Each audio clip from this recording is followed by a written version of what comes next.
Shalom teman-teman, selamat malam. Kembali berjumpa dengan saya pada malam hari ini untuk membaca firman Tuhan Yesus. Pada malam hari ini, saya kembali akan baca Injil Yohanes pasal 18 ayat 1 sampai 40. Mari kita dengarkan. Perikop Yesus ditangkap. Setelah Yesus mengatakan semuanya itu, keluarlah ia dari situ bersama-sama dengan murid-muridnya, dan mereka pergi ke seberang sungai Kidron. Di situ ada suatu taman, dan ia masuk ke taman itu bersama-sama dengan murid-muridnya. Yudas yang mengkhianati Yesus tahu juga tempat itu, karena Yesus sering berkumpul di situ dengan murid-muridnya. Maka datanglah Yudas juga ke situ dengan pasukan prajurit dan penjaga-penjaga bait Allah yang disuruh oleh imam-imam kepala dan orang-orang Farisi, lengkap dengan lentera, suluh dan senjata. Maka Yesus yang tahu semua yang menimpa dirinya maju ke depan dan berkata kepada mereka, "Siapakah yang kamu cari?" Jawab mereka, "Yesus dari Nazaret." Katanya kepada mereka, "Akulah dia." Yudas yang mengkhianati dia berdiri juga di situ bersama-sama mereka. Ketika ia berkata kepada mereka, "Akulah ia," mundurlah mereka dan jatuh ke tanah. Maka ia bertanya pula, "Siapakah yang kamu cari?" Kata mereka, "Yesus dari Nazaret." Jawab Yesus, "Telah katakan kepadamu, akulah dia. Jika aku yang kamu cari, biarkanlah mereka ini pergi." Demikian hendaknya supaya genaplah firman yang telah dikatakannya, "Dari mereka yang kau serahkan kepadaku, tidak seorang pun yang kubiarkan binasa." Lalu Simon Petrus yang membawa pedang mengunus pedang itu, meletakkannya kepada hamba imam besar dan memutus telinga kanannya. Nama hamba itu Malkus. Kata Yesus kepada Petrus, "Sarungkanlah pedangmu itu.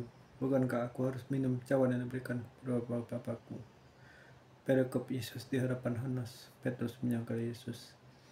Maka pasukan prajurit serta perwira dan penjaga yang disuruh orang Yahudi itu menangkap Yesus dan membelenggu dia. Lalu mereka membawanya mula-mula kepada Hanas, karena Hanas adalah mertua Kayafas yang pada tahun itu menjadi imam besar. Maka Kayafaslah yang telah menasihati orang-orang Yahudi, "Adakah lebih berguna jika satu orang mati untuk seluruh bangsa?" Simon Petrus dan seorang murid lain mengikuti Yesus. Murid itu mengenal imam besar, dan ia masukkan bersama-sama dengan Yesus ke halaman istana imam besar. Tapi Petrus tinggal di luar dekat pintu. Maka murid lain tadi yang mengenal imam besar kembali keluar bercakap-cakap dengan perempuan penjaga pintu itu, membawa Petrus masuk. Maka kata hamba perempuan penjaga pintu itu kepada Petrus, "Bukankah engkau juga murid orang itu?" Jawab Petrus, "Bukan."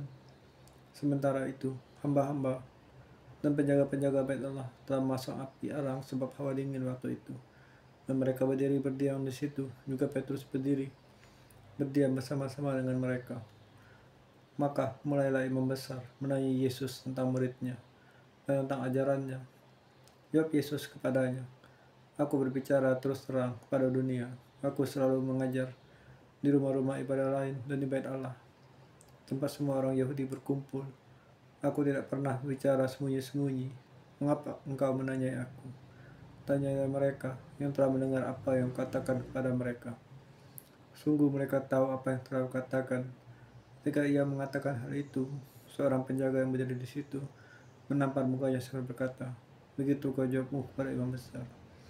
Jawab Yesus kepadanya, "Jikalau kataku itu salah, tunjukkanlah salahnya. Tapi jikalau kataku itu benar, mengapakah kau menampar aku?" Maka Hanas mengirim dia terbelenggu pada Kayafas imam besar itu.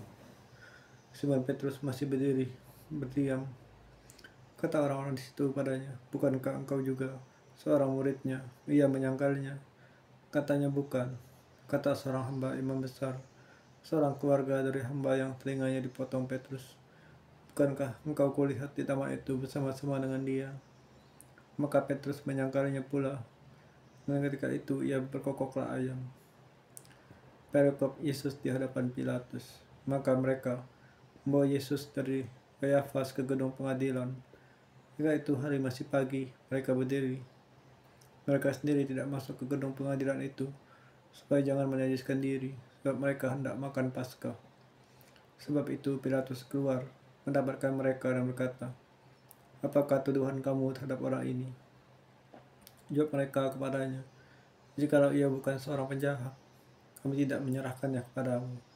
Kata Pilatus kepada mereka, ambillah dia dan hakimilah dia menurut hukum Tauratmu. Kata orang Yahudi itu, kami tidak diperbolehkan membunuh seorang. Demikian hendaknya supaya genaplah firman Yesus yang dikatakannya untuk menyatakan bagaimana caranya ia mati. Maka kembalilah Pilatus ke dalam gedung pengadilan, lalu memanggil Yesus dan bertanya kepadanya, engkaukah ini raja orang Yahudi? Jawab Yesus, apakah engkau katakan hal itu dari hatimu sendiri, atau adakah orang lain mengatakannya padamu tentang aku? Kata Pilatus, apakah aku seorang Yahudi? Bangsamu sendiri dan imam kepala yang telah menyerahkan engkau kepadaku. Apakah yang telah engkau perbuat? Jawab Yesus, kerajaanku bukan dari dunia ini. Jika kerajaanku dari dunia ini, pasti hamba-hambaku telah melawan, supaya aku jangan diserahkan kepada orang Yahudi. Akan tetapi, kerajaanku bukan dari sini. Maka kata Pilatus kepadanya, jadi engkau adalah raja? Jawab Yesus, engkau mengatakan bahwa aku adalah raja. Untuk itulah aku lahir dan untuk itulah aku datang ke dalam dunia ini, supaya aku memberi kesaksian dan kebenaran. Setiap orang yang berasal dari kebenaran mendengarkan suaraku. Kata Pilatus kepadanya, apakah kebenaran itu? Merekop Yesus dihukum mati. Sesudah mengatakan demikian, keluarlah Pilatus lagi mendapatkan orang-orang Yahudi dan berkata kepada mereka, aku tidak mendapati kesalahan apapun padanya. Tapi pada kamu ada kebinasaan, bahwa pada Paskah aku membebaskan seorang bagimu. Maukah kamu supaya aku membebaskan raja orang Yahudi bagimu? Mereka berteriak pula, janganlah dia, melainkan Barabas. Barabas adalah seorang penyamun. Terima kasih Tuhan Yesus, dalam izinku membaca firman-Mu. Ya Allah, aku serahkan segala pergumulan, kesulitanku, hal-hal yang tidak mengenakan di hati jiwa ini. Rasa berteriak dalam Yesus Kristus.